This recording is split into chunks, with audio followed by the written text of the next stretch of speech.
everybody, it's Sabine with Beanie Bits. Today I want to talk about forgiveness. It's a very touchy subject for so many of us. I know it was for me for a very, very long time. Um, it's I had to forgive my mother, but most of all, I also had to forgive myself. Um, so forgiving my mother.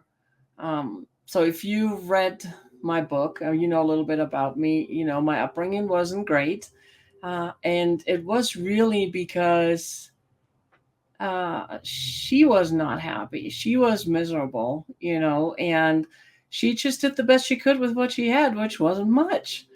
And well, unfortunately, I got the brunt of it.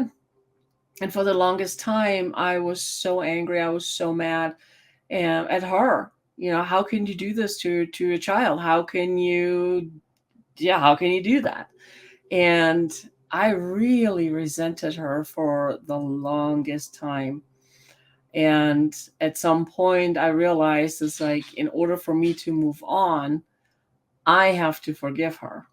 And the beauty with that is, you don't have to tell that person that you forgive them in their face. You can if you want to, but you don't have to, because the forgiveness part is not about the other person. It has nothing to do with them. It has everything to do with you. So when I was going through the process of forgiving her, I had an imaginative conversation with her. And I said, this really sucked. It was awful. You were awful to me. You inflicted a lot of pain, and mental and physical pain, and it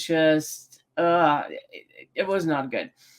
But it's like, I forgive you, and I meant it. But what I learned is that was the first step. I didn't really forgive her on a deeper level, but it was the start.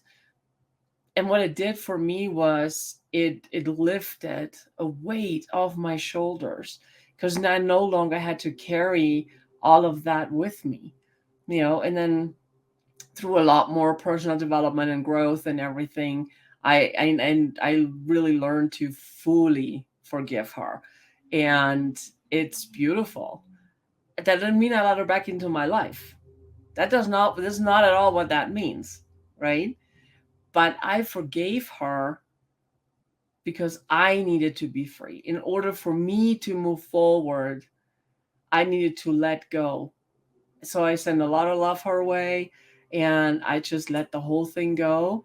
And then of course I also learned that she did the best she could with what she had. And it's just that. But I forgave her, and now I can talk about it, without any anger, without any really big emotions welling up anymore.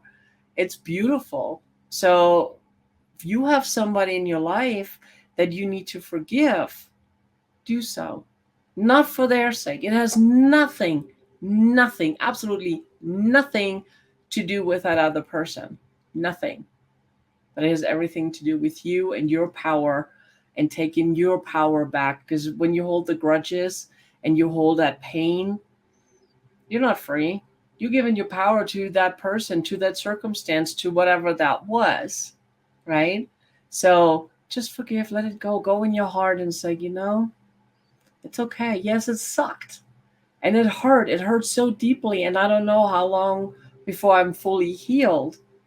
But forgiveness is the first step. So forgive that person, that circumstance, whatever it was. Just let it go. Forgive them. Send them love. So much love.